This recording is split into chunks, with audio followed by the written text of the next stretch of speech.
potentially the winner of this will go on and fight the winner of that, and we might at last have a unified world title. But this is going to be a very good fight in itself, promoter of which is Frank Warren, sitting alongside me.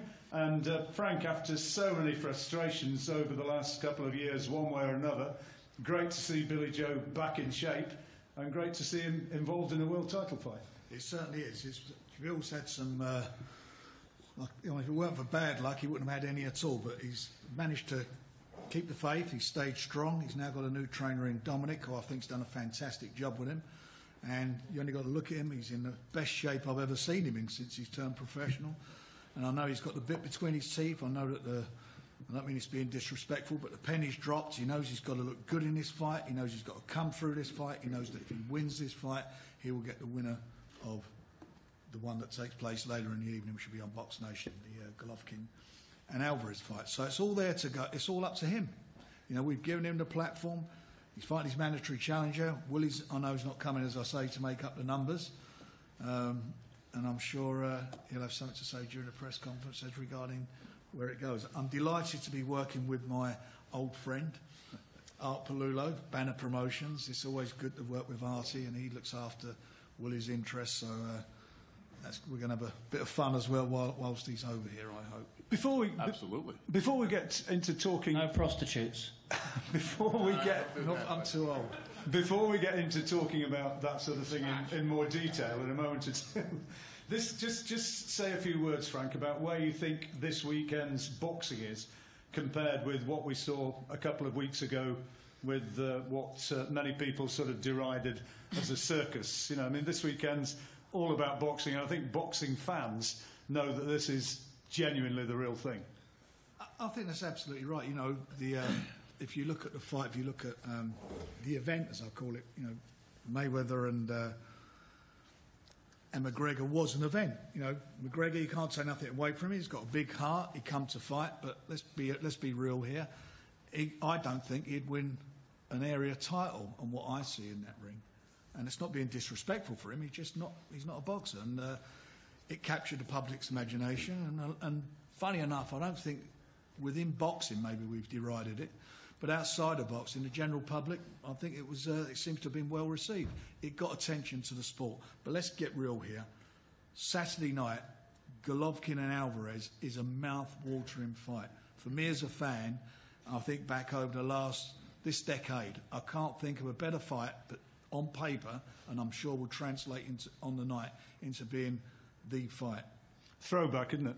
It's a throwback fight. All those great fights, you know, Leonard Hagler's, the Duran fights, Tommy Hearns, it's one of those. And it will be special. And what I'm hoping will be even more special for me, and more importantly for Bill, is that Bill comes through and gets the winner.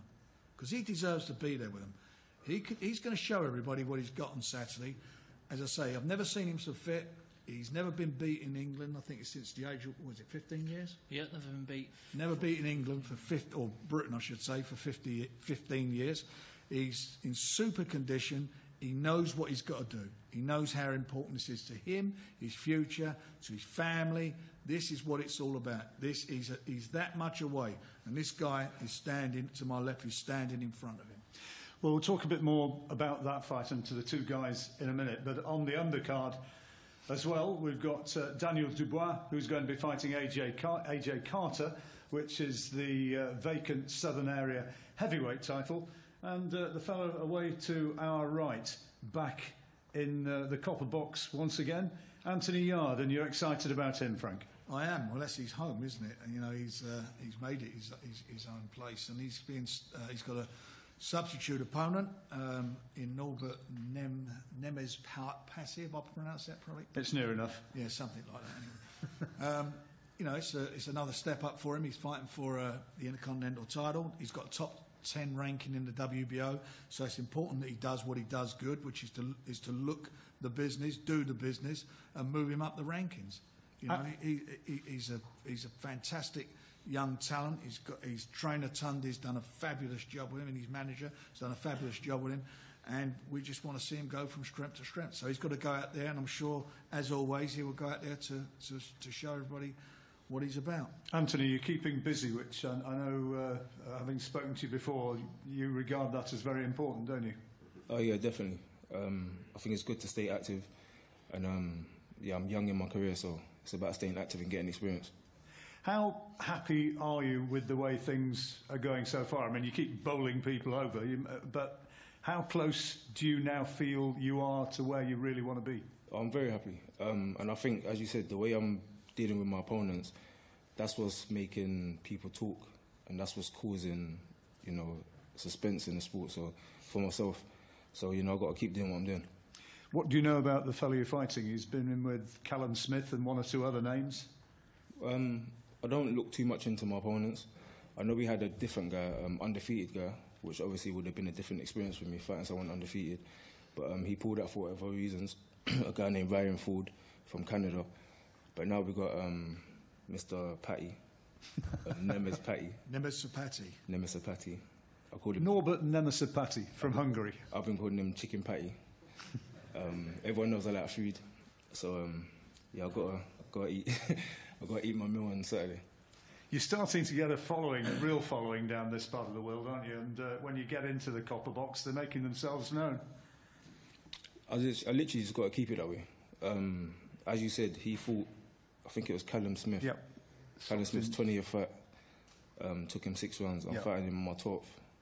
Not comparing myself to anybody, that's not what I do, but again, I'm trying to gain the experience. He's meant to be tough. We'll see how tough he is on Saturday. Well, we wish you well, and not be too long before he's being talked about in world title terms, is it, Frank? No, I think, you know, next year we'll be looking at that stage. At the moment, you know, as I call it, the team's all been working well, been moving forward in the right direction and make the right moves at the right time. But he's a phenomenal talent. He's a phenomenal puncher, and I think there's a lot more to him than just being a big puncher. I'm not going to ask you about these two because I don't want you to upset him at this stage. But Canelo or Golovkin? Golovkin. Oh, sorry, didn't I? No, don't worry. For boxing IQ, I'll go with Canelo. Depends what Golovkin shows up. If he looks flat, how he did against Jacobs, I think he's a beaten man. But again, if he shows up how he fought Kelks. What's the guy's name? No, not Kelbrook. Lemieux. Yeah. If he shows up how he fought Lemieux, you know, it can be a very, very interesting fight. But I'll go with Canelo. And you go Golovkin? Yeah. We will see. It's the talking point. Anyway, the talking point so far as today is concerned is very much the world title fight that we're going to be seeing at the Copper Box on Saturday night. Billy Joe defending his WBO Middleweight title against Willie Monroe. The two guys are here. They've had a bit of interesting banter already, but before we hear from the two guys themselves, start with Dominic about how well this guy's knuckled down and got himself into shape. You know, you look at him and he looks great. He looks a different man to the one who fought up in Scotland. He's been with you for, what, 14 weeks? And he's clearly in great shape. But how have you enjoyed working with him? Oh, no, he's a great laugh, Billy. You know, a lot of people said to me, he's going to be a nightmare, that kid, when he comes to you. You're not going to be able to control him. But to be honest, he controls himself. He just needs to be focused, put in the right direction, basically wind him up, tell him what he's got to do, and he does it. And when he's finished, he's just got no energy left to cause any problems. So, you know, he's knuckled down. He's done 14 weeks in camp to the letter T. He's trained hard, and you know, the way he trained before, it wasn't wrong. It just wasn't right for him. And I think, you know, Monroe's team probably looked at him in the December fight and thought this is going to be easy. But you know, Billy Joe Saunders is a different kid. He's fit, he's strong, he's on weight, and he's not going to be the kid who turned up to fight Eubanks or his last fight, or even Andy Lee. He's in fantastic shape. He's on the weight.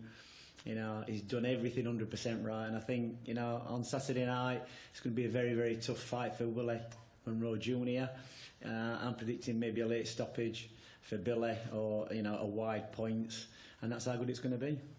And I mean, what's the difference? Obviously, you've taken a new nutritionist on board, so he's, you know, I guess he's been eating right. Has it been sort of a monastic existence up in Winkerbank? No, we've got Greg Marriott, who, you know, he does the diets for Terry Flanagan, world champion Terry Flanagan, Kell Brook. You know, we're used to these guys who are coming in heavy into camp.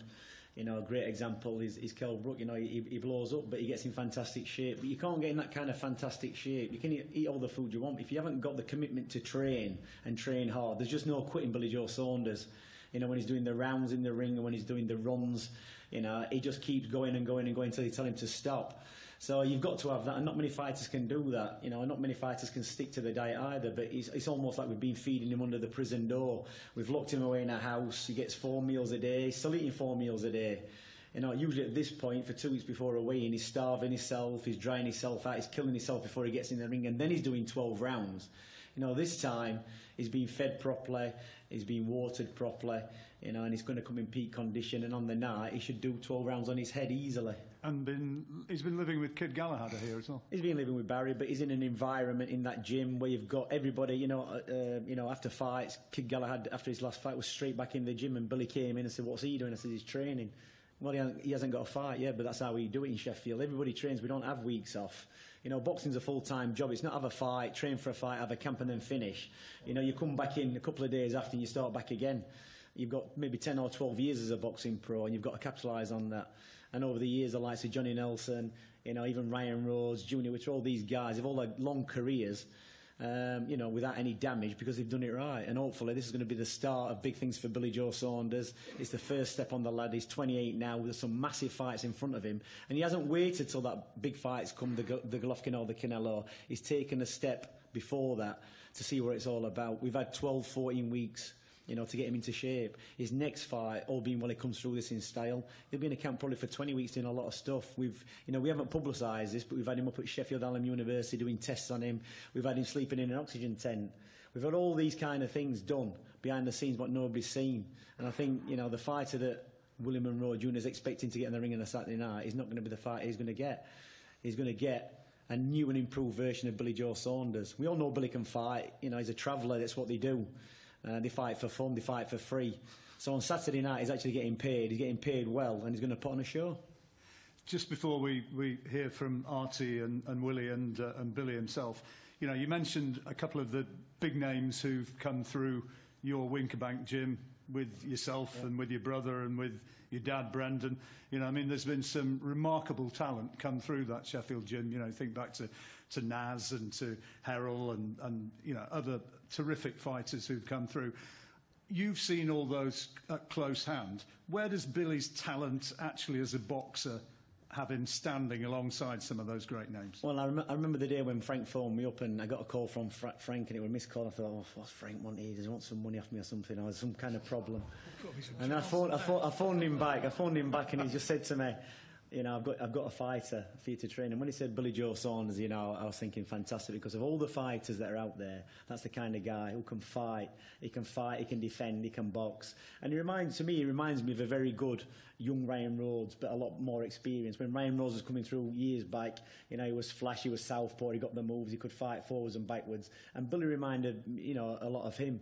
So there's fighters in that gym who've made the mark as a champion. You know, Nazim Hamed, Junior Witter, Kell Brook. They've all got one thing in common. I keep talking about this. It's the X factor that nobody can quite put the finger on. And Billy's got that. You know, they go into the ring, no matter how prepared or unprepared they are, with the will to win. And they might only go in at 50%, but they always find a way to win. But unfortunately, it always comes to a point when the luck runs out. And Billy's managed to nip that in the bud before it's got to that point. Like I say, he's 28. He's probably got another 4 or 5 years to make the big fights.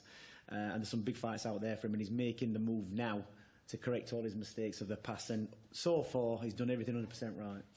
Well, that's from Dominic Ingle, who, of course, has been working directly with Billy and got him into the sort of shape that you can see, which is impressive.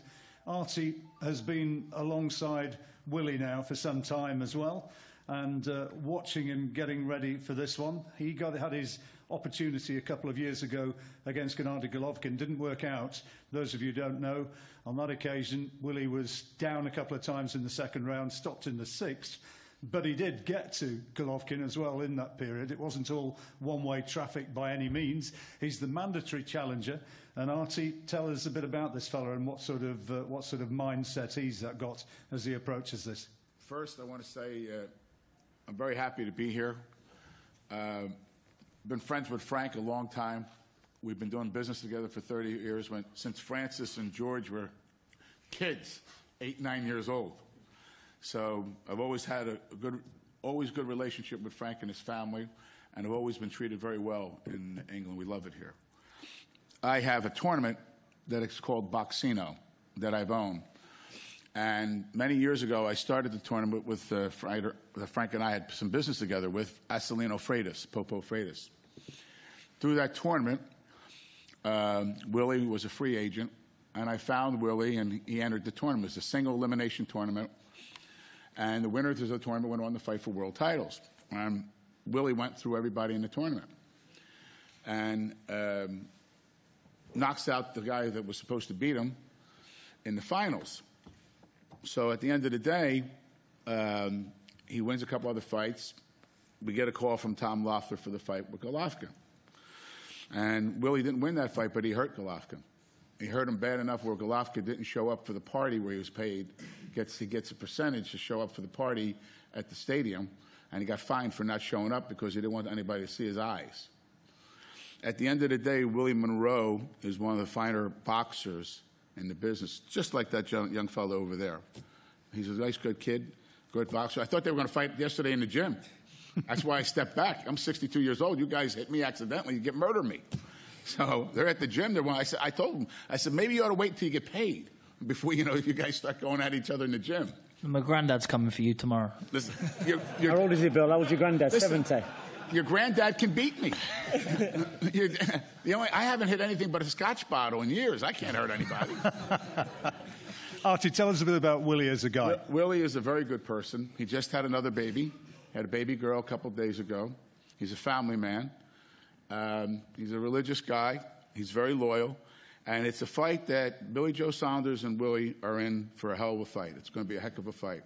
And on Saturday night, I don't know what's going to happen because I never make predictions. I've been doing this, I'm 62, 30 years. But on Saturday night, all the titles are on the line. And Frank's 100% right. The winner of this fight and the winner of the fight in England, this is the real fight, in the United States, they're going to meet.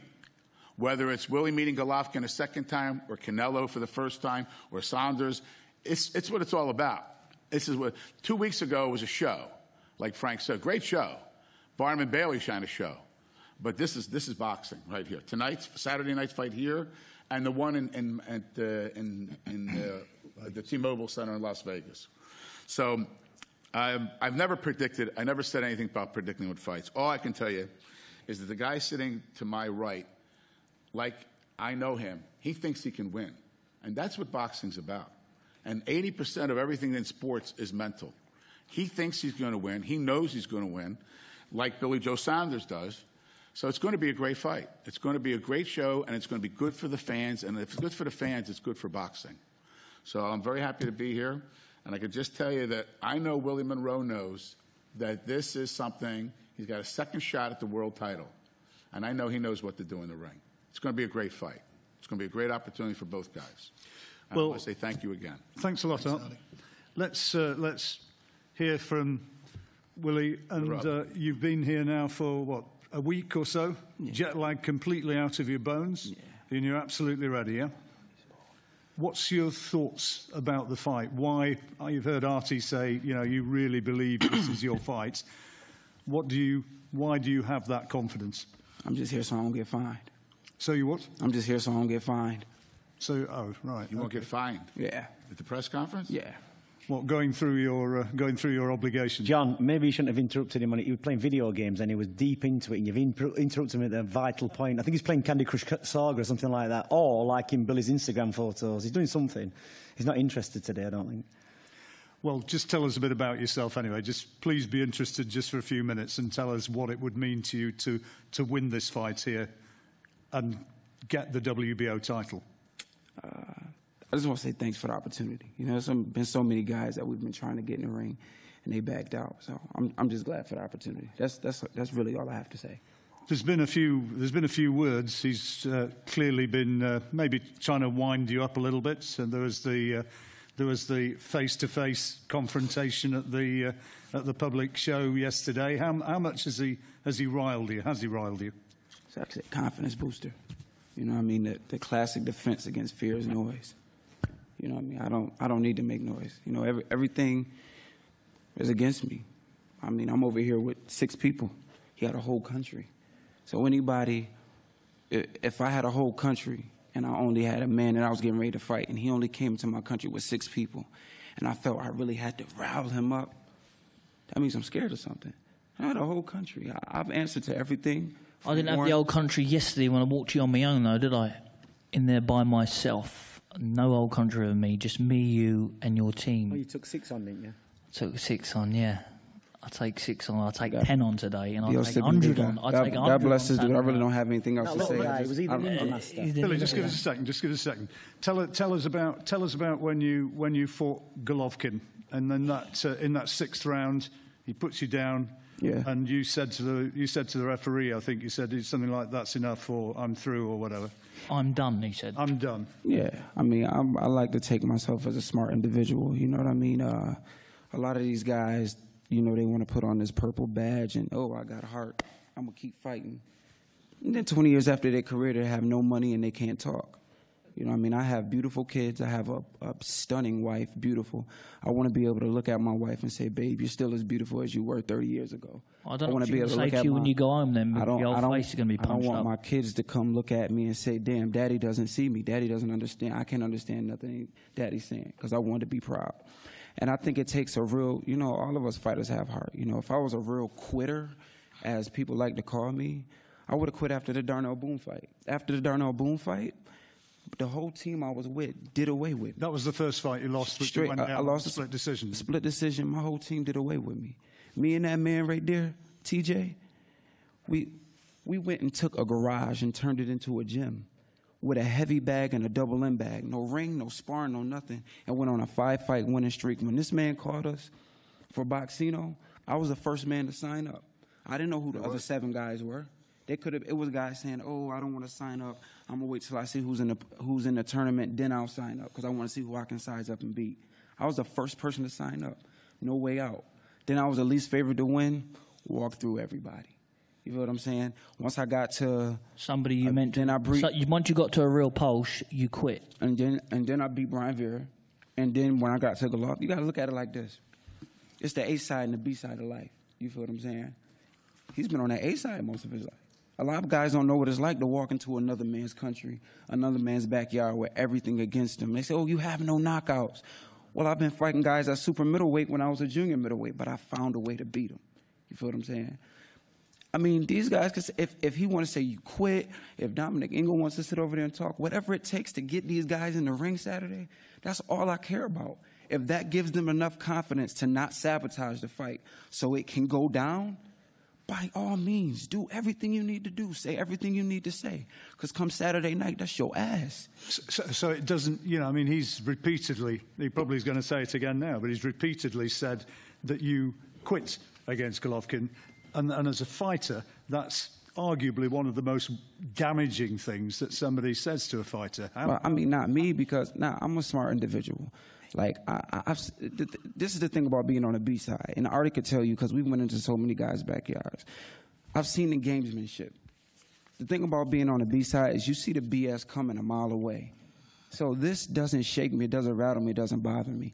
After I whoop his ass, I'm going to be able to go home and say, hey, Gabriel, my son, I love you. Hey, Daddy got a new belt. You know what I'm saying? I got a baby girl. Show you how God works. My wife's due date was the 12th. And I was mad because I wasn't going to be home. I was kind of hurt. I wasn't going to be home for the birth of my daughter. We go to get on our flight Tuesday. They say, well, because of the weather coming up the East Coast, because of the hurricanes and everything, your flight is delayed until tomorrow. I had to leave Wednesday, means I'll get here Thursday, so I got here almost a day and a half later. My baby girl pops up at 11:48 the next morning. See, God shows favors to obedient people. God shows favor to humble people. You guys have never seen me get up here. No matter who it is I fight, I never dishonor my opponent because I never want to let my guard down inside my mind thinking, oh, he's this, he's that, and I'm going to be able to walk over him. You know what I'm saying? When you got to, like, belittle a man in your mind and you have all the odds in your favor, what does that say about you? If I was a quitter, I'd have quit a long time ago. If I was a quitter, after I lost to Golovkin, I wouldn't have came back and beat 2 top guys on a 4-week notice. Artie called me on a 4-week notice. Would you like to fight John Thompson? John Thompson, no disrespect to London, was beating the crap out of Liam Smith before he stopped him. John Thompson is a bum. He was up on he is a bum. He can't take a shot.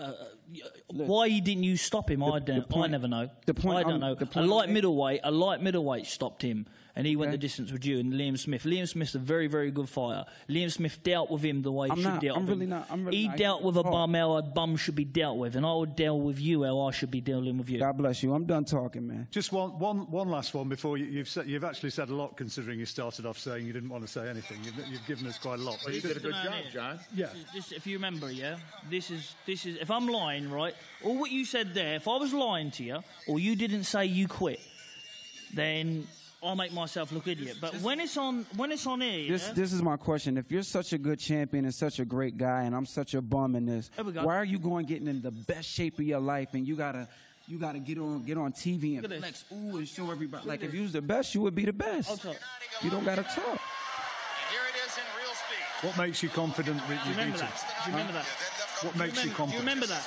Do you remember how you felt? Do you remember how you felt in that fight? Yeah. Do you remember that when? Do you remember when that stopped? I remember. Do you remember that? Yeah, I remember. You remember? I remember. Do you remember that feeling you had just before you said, I'm done? Do you remember that? Yeah. Well, you remember that again. Okay. Watch this. You beat the count. You beat the count. And then I think this guy is in love with me. Every time I look around, he's like looking at my pictures. He's trying to flex like me, putting on tank tops like me. There you go. Oh, I got a 6-pack now. Like, guys, I had a 6-pack since I was 6. I ain't done you no good, though, is it? I mean, 12 weeks of training. You've never been world champion. You've never been world champion. He got. Well, listen, I'll tell you what gives me good confidence. It gives me good confidence to know where I've come from. I've been dragged up. I have been dragged up fighting. I don't know if you know what gypsies are. Just got a 6-pack 3 weeks ago. Now he's happy. We fight when we have to. We fight every day. I can fight every day of the week. Okay. Now, I have come from nothing. You do got a 6-pack by eating rubbish, by eating camp, blowing up. Look at me! I finally got some. I'm blowing up to 15 stone. Now you're now listen. Now I mentioned you quit. I mentioned you quit. No, it sounds like Kermit the Frog, don't it? I've got him. Kermit the Frog sounding like. You know, yeah. You said you quit. Boxers don't quit. Boxers cannot say quit. If your trainer pulled you out, I'd have and I'd have said fair play. But you said to yourself, I'm done. When you admit to yourself you're done, you're done. So anybody who says they're done do not deserve to be world champion. You're in the wrong game. You should go back to the Michael Jackson dancing. You're a very good dancer. This is your subconscious. That's what you should do, because I'm your subconscious. That is no good whatsoever for our game. If ever a quitter won a world title, then boxing is a circus. Oh my God! Like there's another joke. McGregor was going to beat Mayweather. It's never going to happen. You're never going to beat me. So that's just the way it is. Until I know that you need your team around you. I know you need your team around you to make you feel comfortable. I'm your Willie, you can win this, Willie. You know, please listen. You can do this, Willie, and you believe it. But deep down, you know. Everybody in the audience doesn't understand. I can look at you. You've come over in England. You broke down crying on TV. Right now. Do you know how embarrassing that is? You're like a kid. I've got 8-year-old kid home. I've got 10-year-old. I've got 1-year-old. I've got 4 kids. None of them are break down and cry. You broke down and cried because you got a little bit emotional. So how are you going to do when I'm on top of you, in the best shape of my life, beating you down to the ground? I should shut up right now because I look stupid. Well, listen, all the talking's done. All I can say is all the talking's done to everybody. Maybe I should stop talking and wrap it up. You will see the best of me come Saturday night. When he says I've gone away to get myself in shape, I've gone away because I know what's in front of me. I know I've got a multi-million-pound fight in front of me. You had that in front of you. You had that in front of you. You had all the belts in front of you. But I'll tell you what you did do. You quit. So God wouldn't give you another. Maybe if I tell him he quit, he'll not show up to the fight. Listen, there's a queue in front of this door, and you're standing in front of me. I'm going to bitch slap you, move you out the way, and walk through that door and go and get my mind. Maybe if I curse, the crowd will get on my side. And that's going to be the end. Yeah. Now he can. All of a sudden he's sitting there and playing on his phone. But now when I say a few truths, a different side of him's come out. A different side. There's another joke that didn't go over. Licking his lips. Licking his lips. Look. Look at his fist. Maybe if I talk about his fist and his lips, the crowd will get off the fact that I'm going to get beat. Let one go in a minute. Get your lips off that mic. Subconscious. Get them lips off that mic. I should stop talking. Get them lips off that mic, you. There's another joke that didn't go over. Okay. Billy, can I just... I'm your subconscious. All right, okay. Let's He's had his fun now. Let's leave it there for a moment. Just before, I'm going to ask for some questions from the floor in a minute, so you can probably help me wind them up even more. That's a good idea. But just before that, you know, we heard from Dominic about working with him. Just just looking at yourself rather than at him. Yeah. How good has it been working with Dominic Ingle? Listen, I've enjoyed every minute of it. It's been hard work. 14 weeks of hard slavery, to be honest. But he's very professional. He sort of reminds me of the old school trainers, but the 2017 mix into it, like the nutrition side and other things he adds to it. It's been a pleasure working. Have you got the enjoyment back? Most definitely. I've got the love back. Well, see, listen, what people need to understand is when you're down in the dumps, when you're down in with boxing or in any fact of life, you got to get yourself back up. But if I can do what I done, how down I was, and still defended my world title, how down I was, how much I didn't want to box, how much... I actually had a meeting with Frank Warren and said to Frank Warren, Frank, I don't really want to fight no more. Frank, did I? Yeah. I said, I don't really want to fight no more. I said, that's the truth. I said, I've got a few quid, don't want to fight anymore. But because I wasn't getting what was coming to me, I wanted to test myself. I won everything. I've been to Olympic Games at 18. I won Southern Area, British, Commonwealth, European, International, WBO World title. I thought, I've done all that. I don't need the money. So I set back. I'll get involved somewhere else. But I know that I've got what it takes. I know I've got this to beat Golovkin or Canelo. I know that I'm not done till I test myself. And if I get beat by a better man, you can do all the bullshit talking you want. But if you get beat by a better man, there's nothing you can do. I want to fight Golovkin and Canelo to test myself at the elite level. So when I'm older, there's no ifs, buts, would've. I'm doing it. And when I went to Sheffield, where it all started off for me in the Olympic Games, I got the hunger back, the desire back, everything. I absolutely love it. I don't stop watching boxing again now. I'm in love with it. But the main thing is with me, no matter what it is, there was never a quit in my body. There's never, ever, ever a quit in my body. And whoever watched my fight in December will know that, because I was literally, I wouldn't even call it camp what I had. I'll call it just turning up, making weight, and having a little fiddle about and looking like a minge, to be honest with you. But apart from that, he's in for a big shock on the 16th, because there's a new improved me. Listen, a happy fighter is a dangerous fighter. And when you're happy and you're fit and you're in shape and everything's going well for you, then you're going to be a very, very hard man to beat, knowing what I've got in front of me as well. Just walk through this door and I know what's coming. Happier in yourself as well, aren't you? I'm happier in myself. You were down, weren't you? Listen, I was down, but listen, it's a fact of life. I got everything to look forward to. You know what I mean? I've got lovely children. I also had a new little baby girl born myself. So, you know, everything to look forward to. I've got everything in the world to look forward to, especially winning. And who wins the fight in America? I've been watching the fight with a keen eye. First of all, I thought Canelo because of Golovkin's last performance with Jacobs, but I've been watching him closely than anyone else, and I watched Canelo a long time, and he just looks a little bit overdone.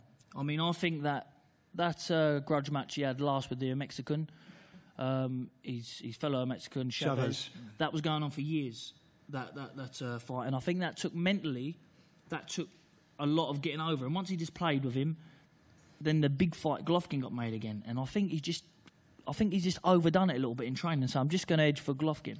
That's one for Golovkin. Willie, you've been in with Golovkin. What do you reckon? How do you think the American one's going to finish? I think Canelo's going to win. Why? If you watch my fight with Golovkin, you'll see that the body shots started to slow Golovkin down just a tad. I think Hellbrook did pretty good with him, and then I think Danny Jacobs did real well with him, and he's 36, and not to take anything away from him. I think I'm a fan of boxing just as well as a fighter myself. I'm just looking forward to a great fight, but who I think has the edge will be Canelo. He's coming up in weight. He doesn't have to lose as much weight. He's filling out as a middleweight. I think he has a style that it takes to beat Golovkin, but I think both of them are just truly amazing fighters, man, and hopefully, after I win this title, I'll be able to get one of them. Hopefully, my mind and my heart says, I hope Golovkin wins so I can get back to him. But my pockets say, I hope Canelo wins so I can get a bigger paycheck. So, but I think Canelo's going to win. Okay, well, you've heard my attempts to keep some sort of order between these two fellas, and you can sense that they certainly are not too much holding back from being wound up a bit. So your opportunity. Any questions from the floor, please? John, do you entertain the possibility that two slick southpaws who like to move can cancel each other out in a fight? Most definitely. We've seen it before when two southpaws box one another. But, you know, I love boxing southpaws. My last 3 opponents have all been southpaws. So this would be the 4th southpaw I've boxed in a row.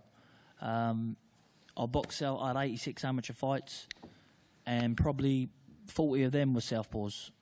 So I know how to make that work in my favour. We know if you get a southpaw wants to wait, but I'm not planning on waiting around. He will have to work and have to fight from round 1. So he's going to have to fight either way. Can we throw the same question to Willie about fighting southpaws? I'm your subconscious. No, I mean, it could happen. I mean, you never know. Let to see. I'm just waiting to see. That's all. I really don't have a prediction.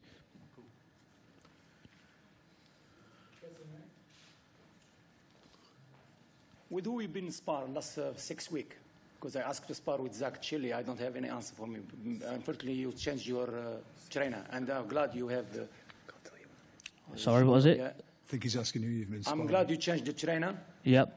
Because I asked you 5 weeks ago to spar with my son. Yep. Because you were in the area of London. Yep. With who you've been sparring last 5 weeks? I want to see who you spar. I was sparring Tyson Fury. You think it's but it's dangerous for you if you fight someone lightweight and move. Who's your son? My son is Zach Chili. How many fights has he had? 2 fights, 2 knockdown, 2 in hospital. Okay, and you think that's suitable sparring for a world title No fight? problem, mate. You can spar with anyone. We spar with super heavyweight in London. Here. It doesn't make a difference. It's not really. I like him. It's not really for the dad. He spar with super It's not heavyweight. really for the dads. Deal with one. He looks very dangerous. Like featherweight, and he hit like super heavyweight. Yeah, but he looks very dangerous. And he's the wrong colour. He's the wrong colour as well. He's the wrong colour. He is because Billy's expecting somebody a bit dark. Under the lights, he might not see him as well. With that guy, he'll be able to see him. The light will be bouncing off him, and it'll be a bit easy to hit. So. You've had no shortage of southpaw sparring, though. No, we've got no shortage of southpaw. Yeah. Anybody else? But in the future, my friend, I'll help you out, yeah? That's all, is he? Good man. That's all, is he? Stand up, stand up, brother. What weight are you? Stand up. Stand up. Stand up. Do you want to stand up? All right, then, no problem. Questions? Question. Billy Joe, how does it feel that England is not behind you?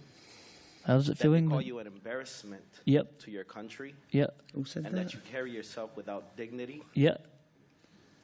Who said that? Hang on, let the man finish. I have seen Yep. tons of people in direct message saying, we are from England, we are from the UK, Yep. we are with Willie Monroe Jr. Yep. He is an embarrassment. Yep. You are an embarrassment.